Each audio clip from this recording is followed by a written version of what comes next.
Assalamualaikum warahmatullahi wabarakatuh. Anakku sekalian, mari kita lanjutkan materi kita tentang bentuk dari seni budaya yang Islam ya, di Nusantara ini.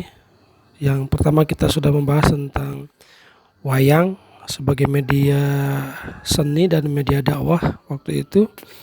Dan berikutnya adalah tentang qasidah. Ini adalah materi lanjutan dari sebelumnya. Anakku sekalian, apa itu qasidah? Qasidah itu adalah, ini berasal dari bahasa Arab, qasidah artinya puisi yang lebih dari 14 bait. Nah, qasidah ini adalah merupakan jenis suara yang bernapaskan Islam. Lagu-lagu yang dinyanyikan itu berisikan ya unsur-unsur dakwah Islamiyah dan nasihat-nasihat yang sesuai dengan ajaran Islam. Lagu-lagu yang dibawakan dengan irama gembira dan diiringi dengan rebana.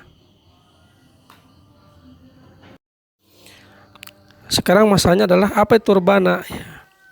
Rebana itu pada awalnya adalah instrumen ya, atau alat musik yang mengiringi lagu-lagu keagamaan seperti puji-pujian terhadap Allah Subhanahu wa taala dan sholawat kepada Nabi Muhammad sallallahu alaihi wasallam atau syair-syair Arab waktu itu.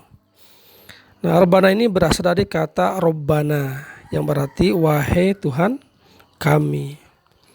Qasidah itu biasanya dibawakan oleh sebuah grup ya, jadi bukan sendirian ya. Berapa orang itu yang terdiri dari 10 sampai 20 orang ya, sehingga banyakan ya. Semuanya bawa rebana, genjering ya, kalau bahasa di daerah Jawa Barat itu namanya genjering. Enggak tahu kalau daerah yang lain namanya apa.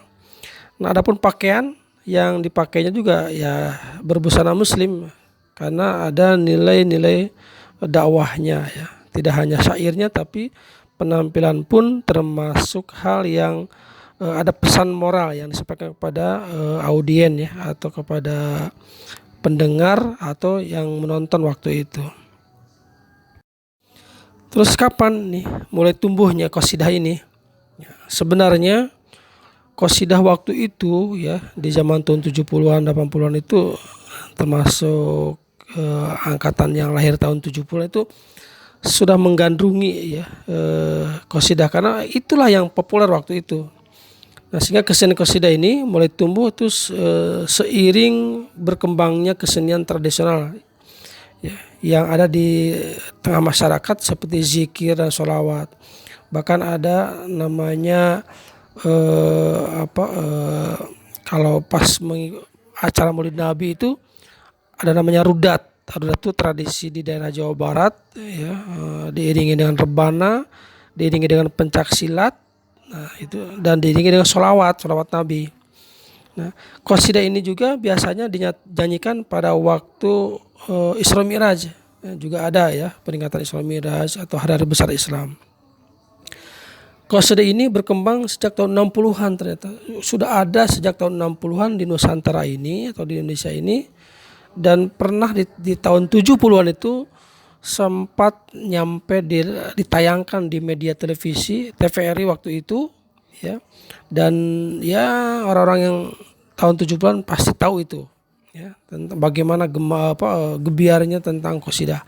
Hampir setiap orang yang hajatan baik nikahan maupun sunatan ataupun acara-acara tasyakuran itu qasidah ya, itu qasidah.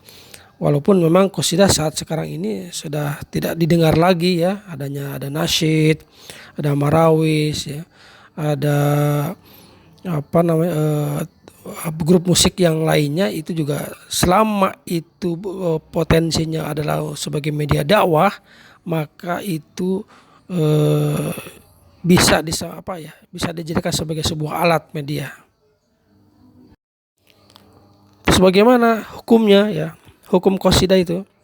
Nah, perkembangan qasidah itu didasari adanya kesepakatan para ulama nih. Jadi ternyata para ulama pun sepakat bahwa hukum Islam ya, ulama-ulama hukum Islam ini bahwa seni adalah sebuah hal yang mubah, mubah itu boleh.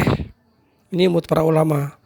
Ulama berpendapat bahwa pemanfaatan seni suara yang dimaksudkan untuk tujuan kebaikan dan disajikan secara baik, hukumnya boleh selama tidak melanggar syariat Islam. Jadi kalau umpamanya memang kita punya potensi di seni suara dan dakwah hanya dia yang bisa dengan itu, maka seni suara sebagai media dakwah, maka itu boleh hukumnya menurut para ulama. Ya tadi ya, yang tadi Anda sampaikan di awal tentang nasyid, marawis dan sebagainya itu boleh ya. Atau mungkin ada seni-seni tradisional yang bernapaskan Islam, itu boleh saja sebagai sebuah media dakwah.